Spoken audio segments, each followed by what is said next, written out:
La palabra. Muchas gracias, señor presidente. Señorías, agradezco a esta comisión su invitación a comparecer para comentar aspectos relativos a la campaña de vacunación contra la COVID-19 en España.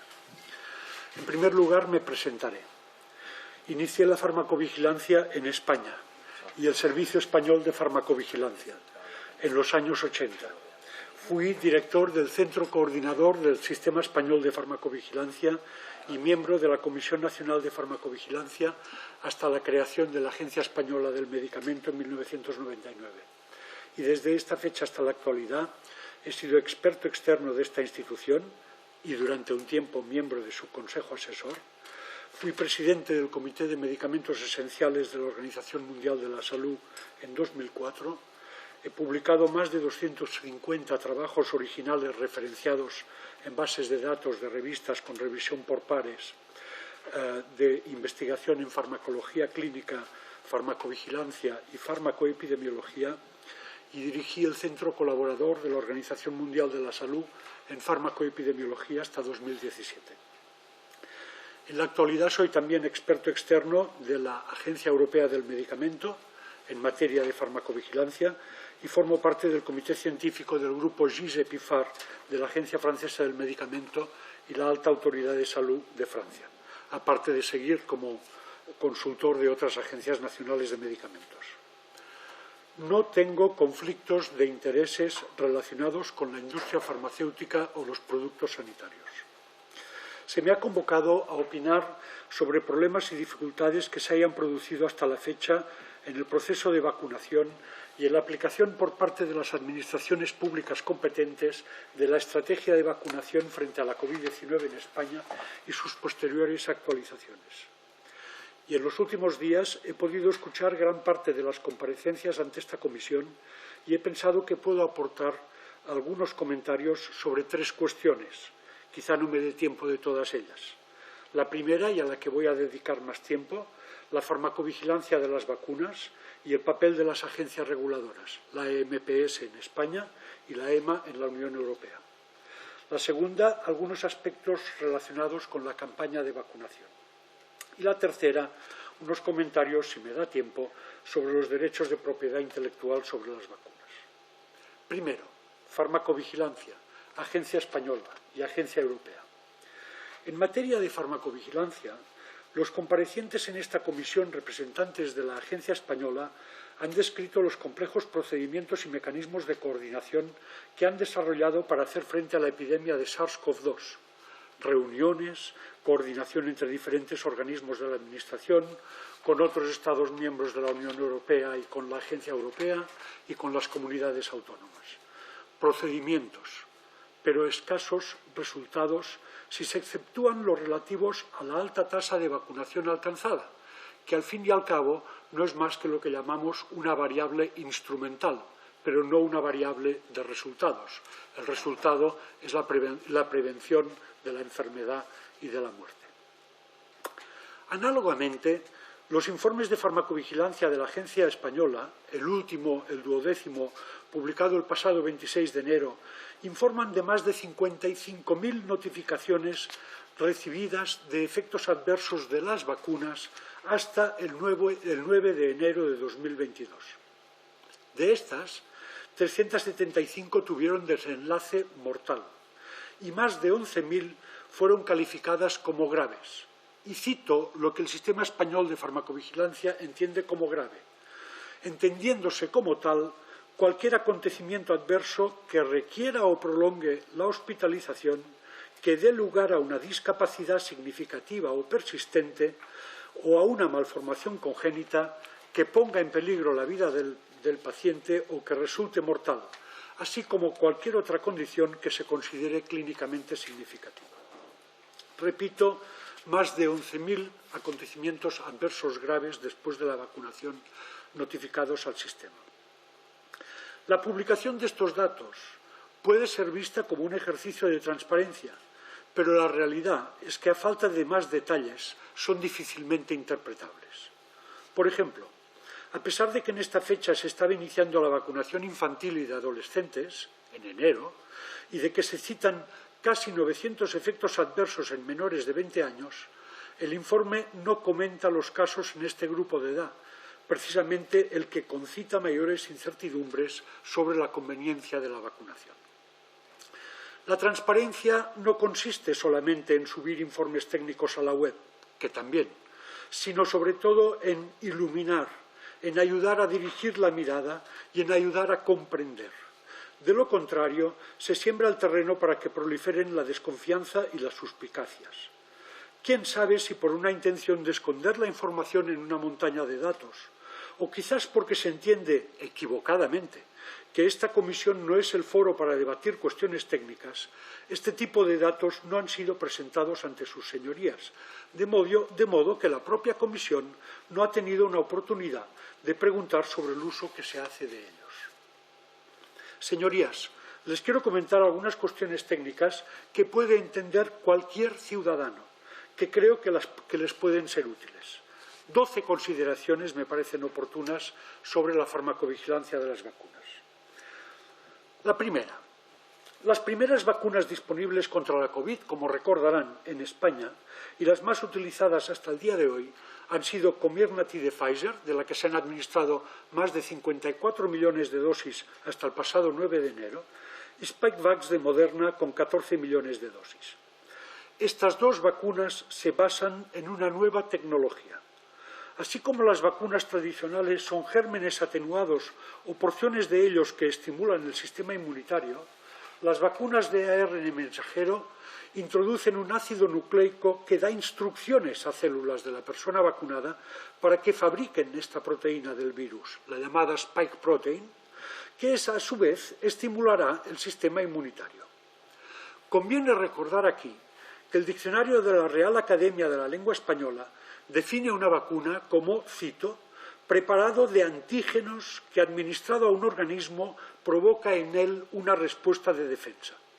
Según esta definición, las llamadas vacunas de Pfizer y Moderna no son verdaderas vacunas. Son fármacos basados en una tecnología nunca usada en terapéutica hasta ahora y menos en campañas masivas. De ahí que la vacunación masiva supuso un experimento global, y esto me parece esencial para entender lo que quiero decirles a partir de ahora, sin precedentes en la historia de la humanidad. Segunda consideración. Los resultados de los primeros ensayos clínicos sobre las vacunas de Pfizer y Moderna, publicados en diciembre de 2020, mostraron valores de eficacia preventiva de 90% o más. Parecían muy convincentes y el mundo comenzó a respirar, nunca mejor dicho, con la perspectiva de las vacunas y a suspirar también por ellas. Pero debíamos ser conscientes de que entrábamos en un experimento preventivo vacunal global por su extensión y por la nueva tecnología que entrañaba. Tercera idea. Un ensayo clínico de vacunas o de cualquier medicamento da información que es preliminar, que debe ser comprobada en la práctica. Esto es la farmacoepidemiología, comprobar lo que ocurre en la práctica, que no es lo mismo que los ensayos clínicos. Por ejemplo, en el ensayo clínico sobre la vacuna de Pfizer-BNT, con más de 43.000 participantes, solo 5 de estos 43.000 eran mayores de 85 años y solo un 4% mayores de 74 años. Un ensayo clínico hecho en poblaciones que no eran las más vulnerables a la enfermedad. Sin embargo, como todos sabemos, la vacunación en España comenzó en los mayores de 80 años y la primera persona vacunada que ha sido recordada en esta comisión tenía 96 años cuando recibió la primera dosis. Una persona no representada en los ensayos clínicos sobre las vacunas. Cuarta consideración. Los ensayos clínicos de medicamentos y vacunas son diseñados, realizados e interpretados por la compañía promotora. El control de calidad de los datos recogidos también corre a cuenta del promotor y el control de la gestión de datos por las administraciones públicas se basa en inspecciones que son solamente muy ocasionales. Recientemente el British Medical Journal describió irregularidades en el ensayo de Pfizer conocidas como el Pfizer Gate. El fraude es habitual, a menudo y sobre todo en la catalogación y archivo de los acontecimientos adversos. Les contaré ahora un ejemplo que estoy autorizado a contarles. El equipo RX-ISC, como RISC en inglés, riesgo con una X de prescripción médica, se autodescribe como un grupo de expertos médicos de alto nivel de reputación internacional en la detección precoz de efectos adversos de medicamentos y en la mitigación de sus riesgos, farmacovigilancia y atención de pacientes. Fue constituido en 2012 y dirigido por el profesor David Healy de la Universidad McMaster de Canadá. En colaboración con XRISC, decía, hemos entrevistado y revisado hasta ahora la historia clínica de 3 participantes en ensayos clínicos, uno en el de Pfizer adultos, otro en el de Pfizer pediatría y uno en el de adultos de AstraZeneca, que han padecido de efectos adversos graves incapacitantes y que han sido literalmente desaparecidos, y uso la palabra que me recordó porque una de estas víctimas es argentina, de los informes de estos ensayos. Puedo decir que no es cierto que no se registraran acontecimientos adversos graves en los ensayos clínicos, que no se registraran. Ocurrieron, pero no fueron registrados, que es diferente. Comenzamos a tener constancia de que algunos problemas fueron escondidos debajo de la alfombra.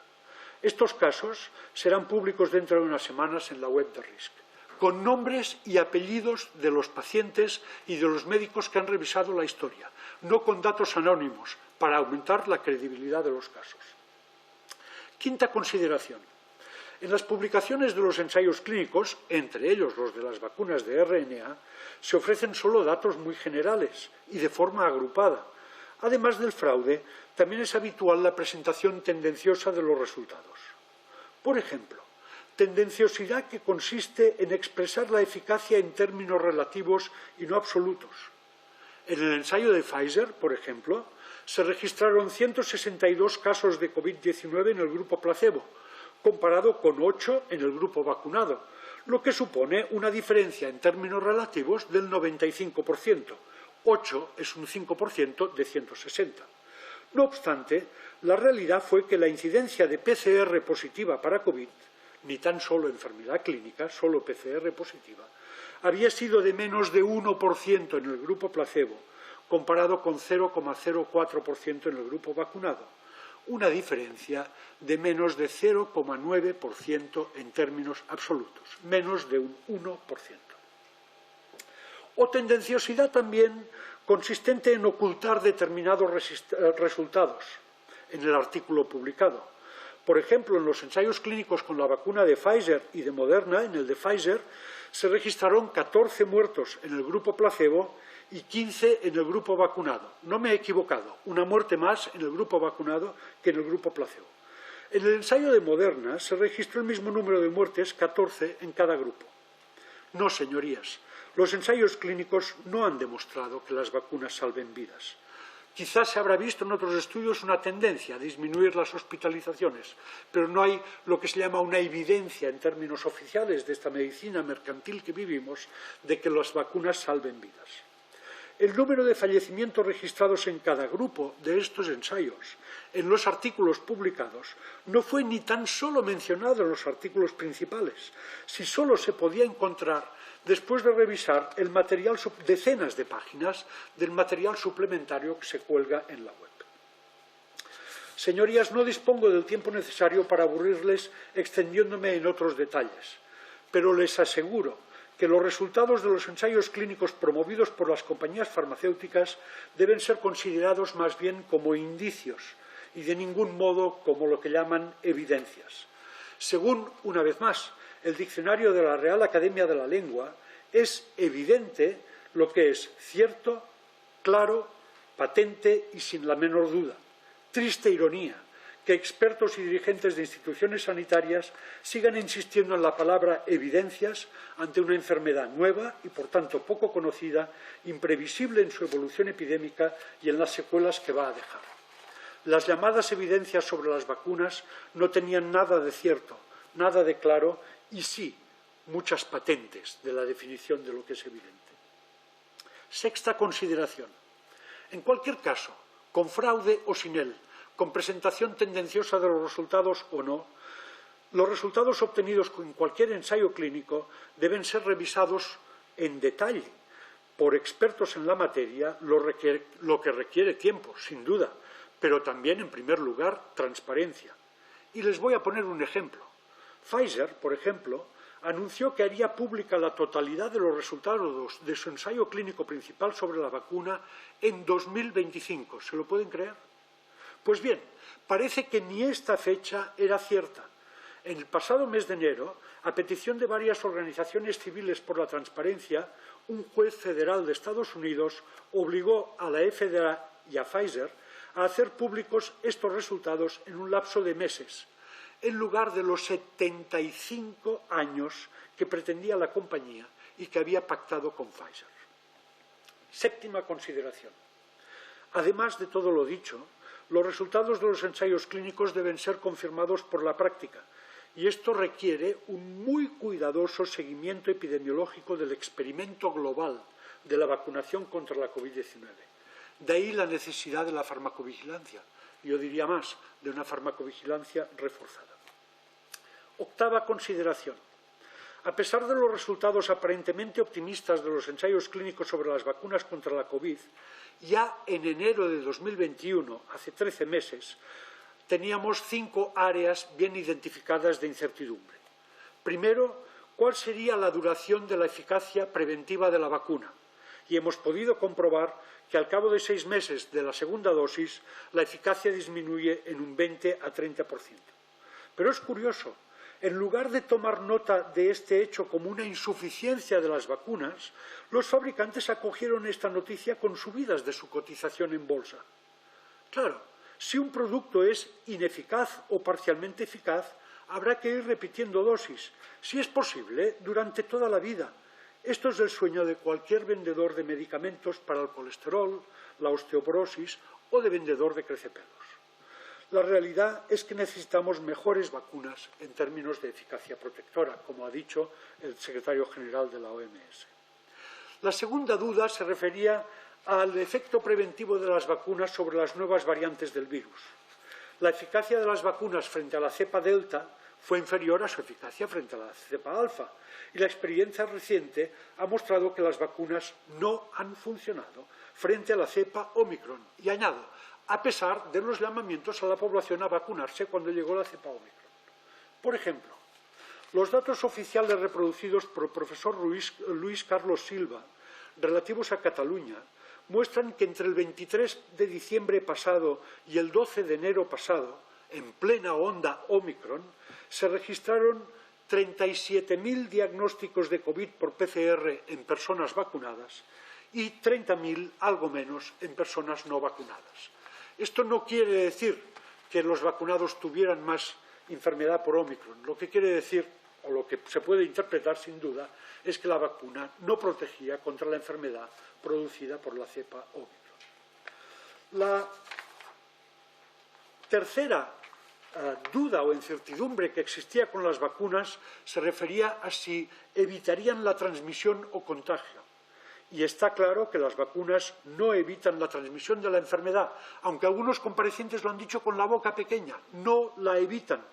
De modo que el pasaporte o certificado COVID carecía de base científica y además puede haber contribuido a aumentar el número de casos, puesto que daba una falsa sensación de seguridad a quienes lo obtenían.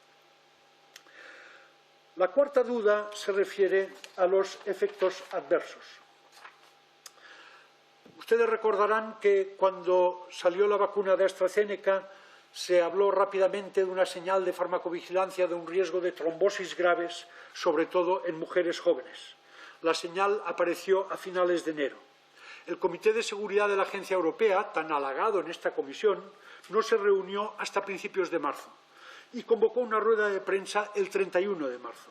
Total, para decir que no disponían ni siquiera de cifras de vacunación en los Estados miembros por franjas de edad y sexo.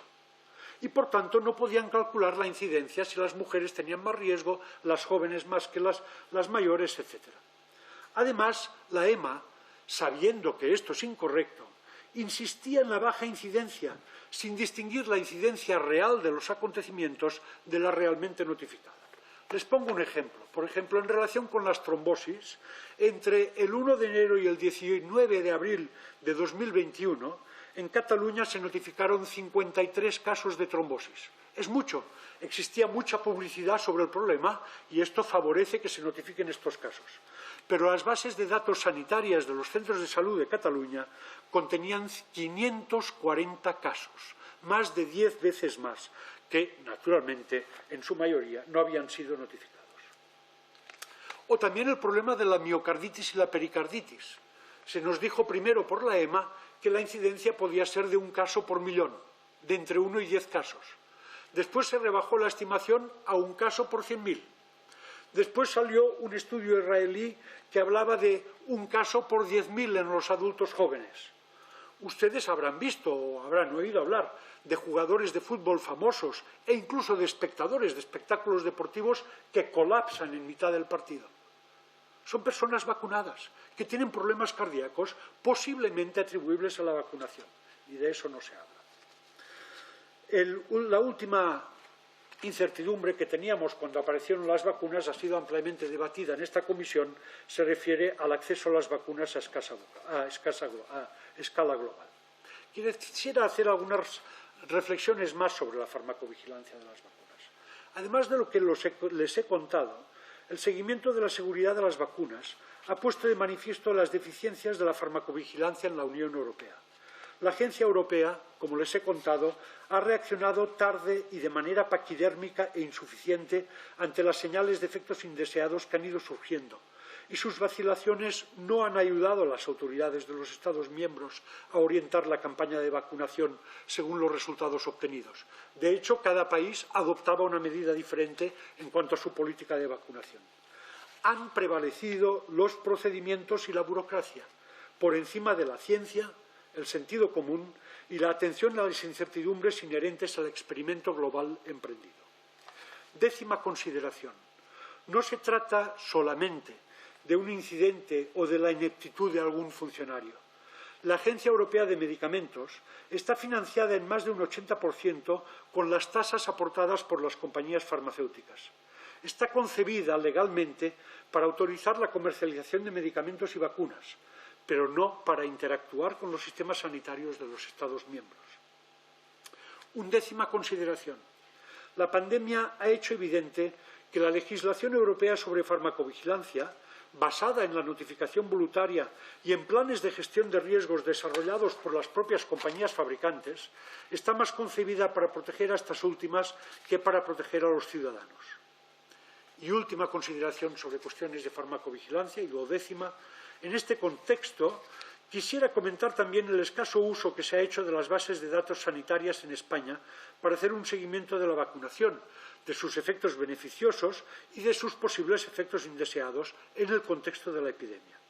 Probablemente no se trata solo de una oportunidad desaprovechada y perdida, sino más bien del reflejo de la falta de voluntad del Sistema Nacional de Salud para ser un verdadero productor de conocimiento y no lo que es actualmente, en mi opinión, un mero receptor pasivo de mensajes de clara intencionalidad comercial, un comprador ignorante de tecnología que a menudo paga humo a precio de oro.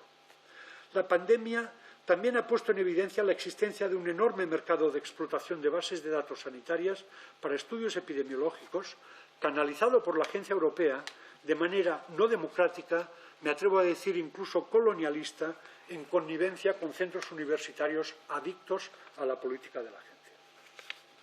Se me acaba el tiempo, presidente. Tenía algunos comentarios sobre la campaña de vacunación, si se me permite presentarlos.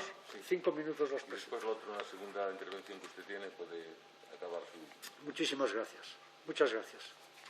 Quería, en segundo lugar, referirme a algunas cuestiones de la campaña de vacunación y, en particular, a lo ocurrido en las residencias de personas mayores. La epidemia incidió especialmente en las residencias, sobre todo al principio, y la mortalidad fue 57 veces más alta que en la población general. Una mortalidad de 9–10% en las residencias, comparado con una mortalidad general en la población de menos del 0,11%.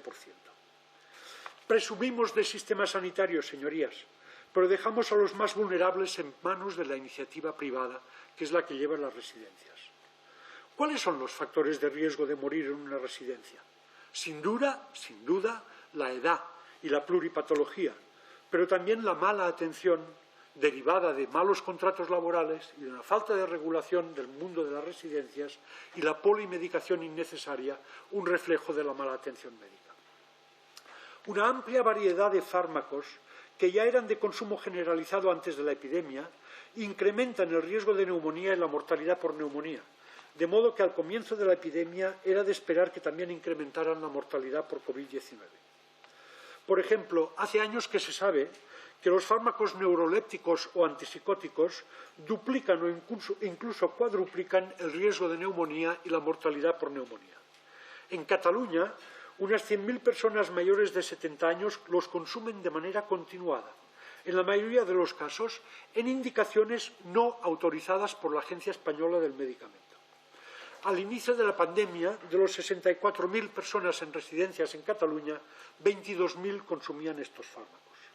Muchos otros fármacos que tienen efecto depresor del sistema nervioso central también incrementan el riesgo de neumonía en 2 a 4 veces. Analgésicos opioides como el tramadol o el fentanilo, hipnóticos y sedantes como el lorazepam o el conocido Orfidal, antidepresivos como el Prozac y otros parecidos, fármacos con efecto anticolinérgico para la incontinencia urinaria de la gente mayor, gabapentina en la famosa lírica o pregabalina, los inhibidores de la bomba de protones, como el omeprazol de consumo amplísimo en nuestro país, también incrementan sensiblemente el riesgo de neumonía. Pues bien, en Cataluña, 3/4 partes de los mayores de 70 años consume como mínimo uno de estos fármacos. El 18 de abril de 2020, a los pocos meses del inicio de la epidemia, envié un informe sobre esta cuestión a la Agencia del Medicamento. La respuesta fue más o menos, gracias, pero ¿qué podemos hacer? La misma agencia que tiene la función legal de delimitar las indicaciones de cada medicamento comercializado no es capaz de hacer cumplir sus reglas. Repito lo dicho anteriormente cuando hablaba de farmacovigilancia. Procedimientos, muchos procedimientos, pero sin atención a resultados y en desconexión del sistema sanitario. En los últimos meses se han publicado numerosos estudios que confirman las previsiones que hice al inicio de la epidemia. En particular, un estudio sobre la totalidad de la población de Escocia, en el que se compararon algo más de 4.000 casos de COVID mortales o ingresados en UCI, o sea, grave o mortal, con 37.000 casos no graves, concluyó que un 38%, 4 de cada 10 pacientes, señorías, de los casos graves que ingresan en UCI o que mueren hasta junio de 2020 serían atribuibles a la exposición a estos fármacos. Ustedes dirán, bueno, si los pacientes los necesitaban, pero no. Lo más preocupante, señorías, es que numerosos estudios, en nuestro país y en otros, han mostrado de manera repetida y contumaz que como mínimo un 40% de las personas expuestas a estos medicamentos los reciben sin justificación clínica alguna y fuera de las indicaciones autorizadas por la agencia. Para algunos medicamentos, de estos medicamentos, el consumo injustificado puede ser del orden de 80%. Señorías, enfermar o morir por haber tomado un fármaco innecesario es una cruel ironía. Y termino. El sistema sanitario tiene una responsabilidad evidente en esta cuestión. Este Parlamento aprobó hace unos años la desgravación de los ingresos en especies recibidos para formación por los profesionales sanitarios. Son ingresos que proceden de la industria farmacéutica, que es el principal suministrador directo e indirecto de la formación continuada en España. Me pregunto, señorías, ¿qué empresa convencional aceptaría como normal que sus trabajadores reciban regalos y dinero del principal proveedor de materias primas? Varios estudios y análisis comparativos han mostrado que España es el miembro de la Unión Europea más permisivo en materia de conflictos de intereses y relaciones opacas de profesionales sanitarios con las compañías farmacéuticas. Lo mismo ocurre con las sociedades médicas y sus expertos. Y no seré simpático en lo que les voy a decir, pero en este sentido me ha extrañado mucho que ninguno de los comparecientes representantes de corporaciones profesionales hiciera la más mínima alusión a los conflictos de intereses de la mayoría de las sociedades médicas españolas, de los miembros de sus juntas directivas y de sus grupos de trabajos. Y me ha llamado también la atención que ustedes no preguntaran por los conflictos de intereses. Lo dejo de momento aquí. Muchísimas gracias, señor presidente. Muchas gracias, señor reportero Rosselló. Pasamos ahora al turno de exposición por parte de los distintos portavoces que están, empezando, por lo tanto, por la señora Sabanés, del Grupo de Más Madrid, del Partido Más Madrid, para que inicie sus preguntas. Gracias, presidente. Agradecer su presencia y su exposición en esta comisión y me gustaría plantearle una serie de temas. Primero, que pese a la importancia de las comisiones de investigación en el entorno de una institución como el Congreso de los Diputados, de alguna manera tienen objetivos cada una de ellas concretas y no evalúan en este caso, desde luego, no es de evaluación del sistema farmacéutico, sanitario, por más que yo pueda coincidir con muchas de las opiniones que usted ha planteado, pero digamos que quizás tenía un objetivo algo más reducido. En todo caso, me ha interesado mucho y me gustaría, quizás hay cosas que no he comprendido, pero me gustaría que me pudiera explicar o pudiera profundizar sobre si los planteamientos que usted ha hecho, sobre todo al final, también al principio, con respecto a las vacunas, con respecto a cuestiones más generales, valen, o sea, sobre las vacunas, valen también para el resto de medicamentos y la farmacovigilancia. Digamos que si su crítica es global al sistema sanitario y a la industria farmacéutica, creo que sí, por los planteamientos que ha hecho al final. Quiero decir, que parte, una serie de recomendaciones o de críticas valen, entiendo yo, que no solo para el proceso de vacunaciones, sino hacía referencia al conjunto del sistema sanitario, a los conflictos de intereses, al sistema farmacéutico, a la dependencia farmacéutica, etcétera, etcétera. Y un poco unido a esto, ¿qué papel cree usted que debería de jugar, por tanto, y consecuentemente, lo público?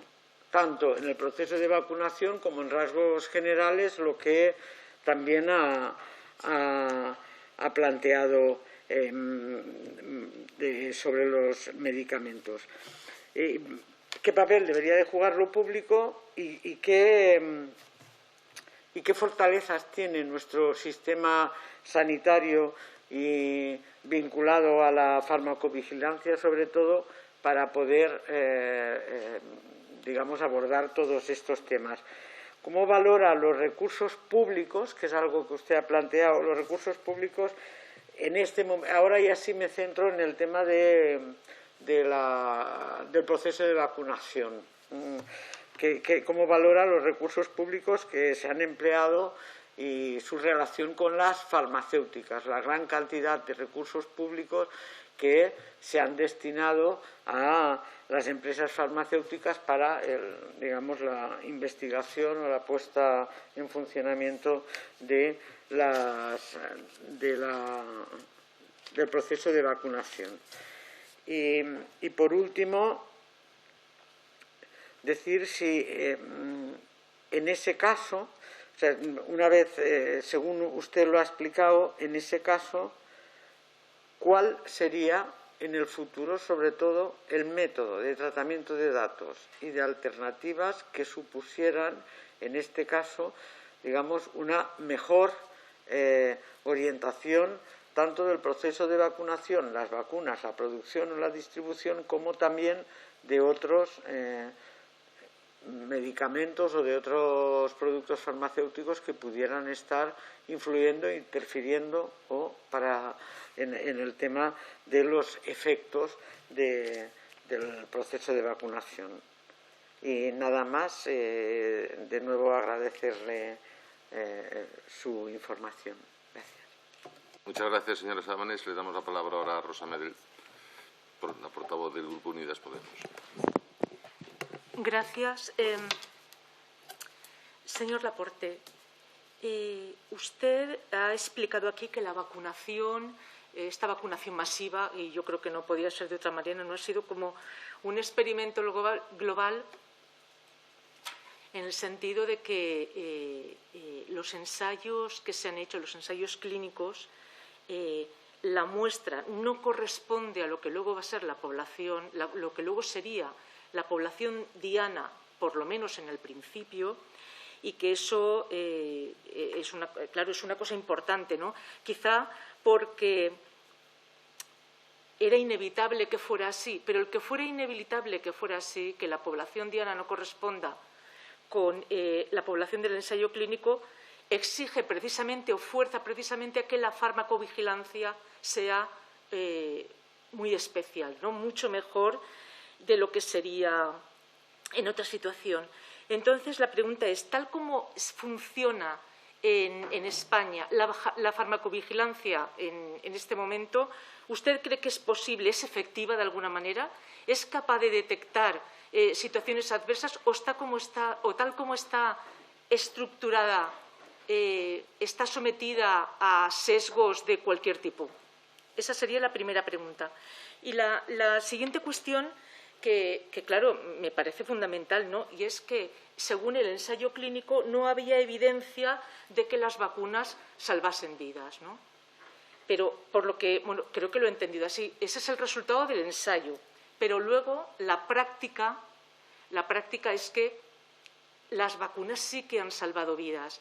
Imagino, y si no, corríjame, que esto es así precisamente porque el grupo de control, el grupo del ensayo clínico, no correspondía con el grupo diana.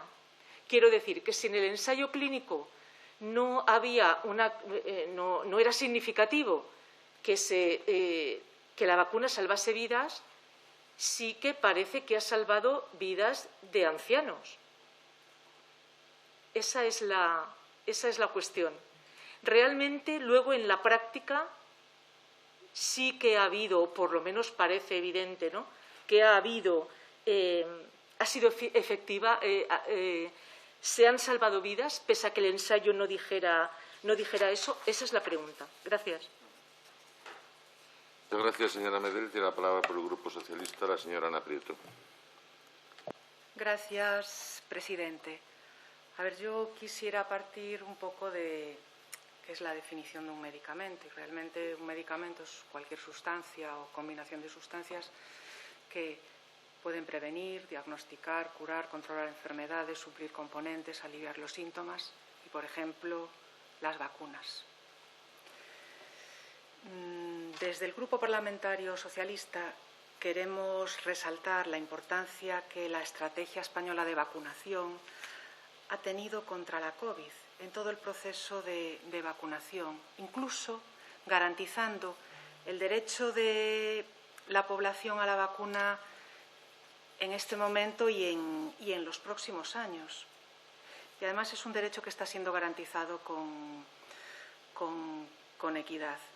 Y aquí quiero destacar la importancia que el liderazgo del Gobierno de España, que el Ministerio de Sanidad y que la Agencia Española del Medicamento, pues, en estrecha colaboración con las comunidades autónomas, están teniendo en el desarrollo del proceso de vacunación, porque la estrategia de vacunación parte de la ponencia de vacunas. En la ponencia de vacunas, pues no voy a relatar aquí el conjunto de expertos que están representados y que entre todos pues toman una decisión adecuada precisamente para establecer la estrategia que luego se aprueba en la Comisión de Salud Pública, pasa a ser también refrendada en el Consejo Interterritorial del Sistema Nacional de Salud. A ver, la apuesta por la vacunación es una decisión que se ha demostrado acertada en la lucha contra la pandemia en nuestro país y va restableciendo poco a poco, y lo estamos viendo, pues el normal funcionamiento de nuestra sociedad y de la actividad económica. La vacunación salva vidas porque ayuda a prevenir la enfermedad, reduce la gravedad y la letalidad y además disminuye el impacto de la pandemia sobre el sistema asistencial y sobre la economía, protegiendo además especialmente a aquellos grupos con mayor vulnerabilidad. Y lo reflejan los datos. La tasa semanal de hospitalizados, de fallecidos, de ocupación UCI, pues es mayor entre las personas no vacunadas que entre las personas vacunadas en todos los grupos etarios. Por eso es importante continuar inmunizando a la población e incorporando, como se están incorporando, todos estos grupos de vacunación. Y quiero repetir, el principal objetivo de la estrategia de vacunación es proteger a las personas más vulnerables frente al virus. Y además resulta de un modelo de cogobernanza entre el Ministerio de Sanidad, el Gobierno de España y las comunidades autónomas. Y todo esto gracias a la estrategia española de vacunación. Y es verdad que sabemos que las vacunas salvan vidas. Sabemos que las vacunas son seguras, son eficaces y son la garantía de no volver atrás. Quisiera hacerle alguna cuestión, como por ejemplo de qué opina usted de qué puede mejorarse en los procedimientos de autorización de la EMA. Y, a ver, con los datos en nuestro país se ve con claridad la diferencia entre la gravedad de la enfermedad entre vacunados y no vacunados, con cual no sé si cree usted que las vacunas realmente no están siendo eficaces en reducir el impacto de esta enfermedad en la población española. Repito, nos hemos enfrentado a una pandemia, como usted sabe, como nunca en 100 años. El Gobierno de España, desde el minuto cero, ha empezado a trabajar en la lucha contra este virus a través de la estrategia de vacunación, en la que un importante grupo de expertos, es verdad que entre los expertos siempre puede haber discrepancias, pero desde la ponencia de vacunas, la Comisión de Salud Pública, el Consejo Interterritorial del Sistema Nacional de Salud, se adopta una estrategia de vacunación, que se van aumentando las vacunas disponibles para la población española. Y hemos visto claramente la diferencia de datos entre la población no vacunada, de datos de ingresos hospitalarios, de datos incluso de fallecimientos, de datos de ocupación en UCI, de datos de impacto de la enfermedad. Pues los datos están ahí, entre personas vacunadas y no vacunadas. Y es que el fin de la vacunación no es otro que defender a las personas frente al virus.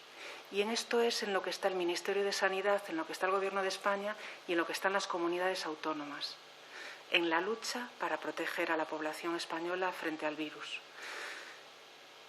Habla usted de otro tipo de medicamentos, pero creo que habla usted también de las residencias de mayores, pero el objeto de esta comisión precisamente es una comisión de investigación del proceso de vacunación. Tengo aquí los datos. El número de personas con pauta completa, según el último informe de vacunación, es el 90,8% en la población mayor de 12 años. Se han administrado el 95% de las dosis entregadas. Y la cobertura de la población vacunada mayor de 12 años por comunidades autónomas y la menor entre 5 y 11 cada vez es mayor. La dosis de refuerzo es cada vez mayor. Y vemos los datos de impactos de ingresos hospitalarios, de ingresos en UCI, de fallecimientos. Entonces, pues nos surge la pregunta de que con estos datos, pues la diferencia se ve claramente la diferencia entre la gravedad de la enfermedad entre vacunados y no vacunados. Y bueno, de todas las notas que tomé, no sé si se me queda algo en el tintero, pero creo que lo más importante está dicho, y desde luego que es un trabajo conjunto de todo el país, del Gobierno, de las comunidades autónomas, de todos los responsables sanitarios, del Gobierno, de las comunidades autónomas, del Ministerio de Sanidad y, desde luego, que está claro que las vacunas salvan vidas. Muchísimas gracias. Muchas gracias, señora Prieto. Tiene ahora la palabra para su segunda intervención de cierre, en este caso, el señor Laporte Rosselló. Muchas gracias, señor presidente. En primer lugar, una consideración general. No soy un antivacunas ni un antivacunas COVID. Simplemente pretendo poner de manifiesto que estamos ante un experimento que atañe potencialmente a la totalidad de la ciudadanía, no solo en España, sino en todo el mundo, y que este experimento se realiza con unos productos que son tecnologías nuevas que implican la administración de ácidos nucleicos y que no son, según la definición del diccionario de la Real Academia, propiamente vacunas, son fármacos, porque la definición lo deja muy claro. Empezaré por la señora Ana Prieto, que ha repetido 4 veces que las vacunas salvan vidas, o 5, no sé.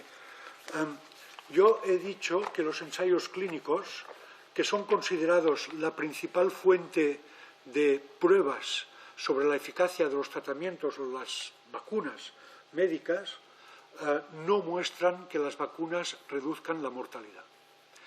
Y se lo repito, en el ensayo de Moderna hubo 14 muertos en el grupo placebo y 14 en el grupo vacuna.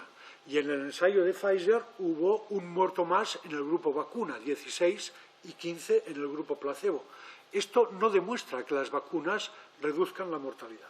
Otra cosa es que con el avance de la epidemia en España se ha visto que las personas vacunadas tienen menos enfermedad grave. Y eso a mí me parece claro. Y no pongo en duda la necesidad, como dice la Organización Mundial de la Salud, de poner por lo menos una dosis a todos los seres humanos que hay en el planeta. Y, si puede ser, 2. Ahora bien, la historia de las terceras y cuartas dosis, como en general, sin especificar qué grupos de enfermos vulnerables necesitan estas dosis, me parece realmente tecnoidolatría. Tecnoidolatría ignorante de lo que está ocurriendo. Lo que está ocurriendo es que la eficacia de las vacunas es buena para prevenir la enfermedad grave, en términos relativos, que dada la magnitud de la epidemia en las fases de la onda delta y de la onda delta sirvió para evitar muertes, que desgraciadamente, señora Prieto, no tenemos ningún dato que nos indique que las vacunas han evitado la mortalidad por Ómicron. No tenemos. Y debemos reconocer esto. Y de las incertidumbres que teníamos hace un año, no sabíamos cómo actuarían ante las nuevas variantes, pues ahora sabemos que no muy bien y pueden no ir muy bien. De modo que se dice que las vacunas salvan vidas y que esto es lo más importante. Y yo critico que en esta comisión, me permito criticar con todo el respeto, que en esta comisión se tome, sobre todo por parte de su grupo en las intervenciones que le he oído, como variable principal el porcentaje de población vacunada. Esto en sí no es ni bueno ni malo si atendemos a mirar cuáles son los sectores de población vacunados. Es muy importante vacunar con más de una dosis y de 2 y quizá de más de 2 a las personas con enfermedades que causan inmunodepresión. Pero no está tan claro que sea necesario vacunar a los niños y a los adolescentes. Porque probablemente en estos grupos acabemos sabiendo, probablemente digo, pero no está descartado, que las vacunas causan más muertes que no la enfermedad. Y eso deberíamos conocerlo con detalle. Porque, le digo, señora Prieto, los datos del Ministerio de Sanidad relativos a 2020 indican que fallecieron en España de COVID 52 menores de 20 años. De estos se conocían las enfermedades intercurrentes de los primeros 10. Después, por problemas de confidencialidad y demás, no se dieron más datos específicos. De los primeros 10, todos ellos menos uno, tenían enfermedades gravísimas. Habían sido trasplantados, tenían trasplante de médula ósea, tenían leucemias, estaban tratados con quimioterápicos antineoplásicos. Estos niños murieron de COVID o murieron con COVID. Y esta es una cuestión que todavía no sabemos. Y en los foros internacionales, si me permiten que se lo recuerde, no se ha definido todavía qué es un muerto por COVID. Ahora se dice que hay muchos más muertos por COVID Ómicron porque la gente ingresa en el hospital infectada por Omicron, pero ingresan con un infarto de miocardio o con una insuficiencia cardíaca descompensada o con otro tipo de enfermedad infecciosa, pero no ingresan por el cuadro clínico causado por la COVID. Por tanto, creo que es necesario huir de las recetas oficiales. Las vacunas salvan vidas, la tasa de vacunación tiene que ser elevada, tenemos que vacunar a los niños. Yo creo que, sobre todo, tenemos que mirar y tenemos que ir mirando críticamente, porque lo primero es no hacer daño. Respondiendo a otras preguntas para ser breve. A la señora Sabanés, ha hecho varias preguntas. Quería decirle que estoy básicamente de acuerdo con lo que dijo aquí don Fernando Lamata sobre las cuestiones de propiedad intelectual y, por tanto, para no repetir, no voy a entrar en esta cuestión. Sobre el futuro papel de la pública se habla de que, no solo se habla, sino que hay iniciativas de que tras la pandemia por COVID hay propuestas de gobiernos y próximas a gobiernos o próximas a partidos gobernantes para hacer informes técnicos de todo tipo para que el sector público y concretamente los estados, los gobiernos, se impliquen en la promoción de investigación sobre los medicamentos a los que no atiende la industria farmacéutica. Porque la industria no quiere eximir de las patentes porque dicen que esto cortaría los beneficios, lo cual es una falsedad que ahora no tengo tiempo de explicar, pero si quieren se la cuento con mayor detalle. Pero, de hecho, los avances que hace la industria son en medicamentos que básicamente no necesitamos. De todos los medicamentos aprobados en los últimos 20 años en Estados Unidos y en la Unión Europea, se calcula que menos de un 2% eran verdaderas innovaciones terapéuticas. Hasta un 10% eran alguna mejora, modesta. Pero el otro 90% no son nada. Son basura que solo añade confusión y precios más altos, porque al ser nuevos medicamentos son protegidos por patente y hay una persona que tiene el monopolio, una empresa, que tiene el monopolio de su venta y distribución. Y sobre la cuestión de las diferencias entre ensayos clínicos y práctica habitual que me preguntaba la diputada Rosa Medel. Me decía, ¿pero las vacunas salvan vidas o no salvan vidas? Los ensayos clínicos dicen que no. Los datos epidemiológicos indican que nos salvan de muchas hospitalizaciones, de que esto es dinero y gestión para el sistema de salud, pero nos salvan de mucho sufrimiento humano, y esto hay que reconocerlo, pero, perdone, no nos salvan de la transmisión, no evitan la transmisión. Estar vacunado o no estar vacunado no debería contar para tener un supuesto certificado COVID. Y quiero dejar esto bien claro, porque otros comparecientes lo han dicho, pero con la boca pequeña, más bien lo han reconocido a preguntas de sus señorías. De momento me parece que nada más. Si tienen alguna pregunta, estoy a su disposición para darles detalles sobre lo que les he dicho aquí y también para darles una versión escrita de mi intervención. Muchas gracias. Bien, pues la versión escrita, si nos la deja, nosotros se la hacemos llegar a todos los grupos, nos la puede remitir por correo electrónico, si ya la tienen en papel se la hacemos ahora mismo y con esto queda cerrada esta intervención, esta comparecencia.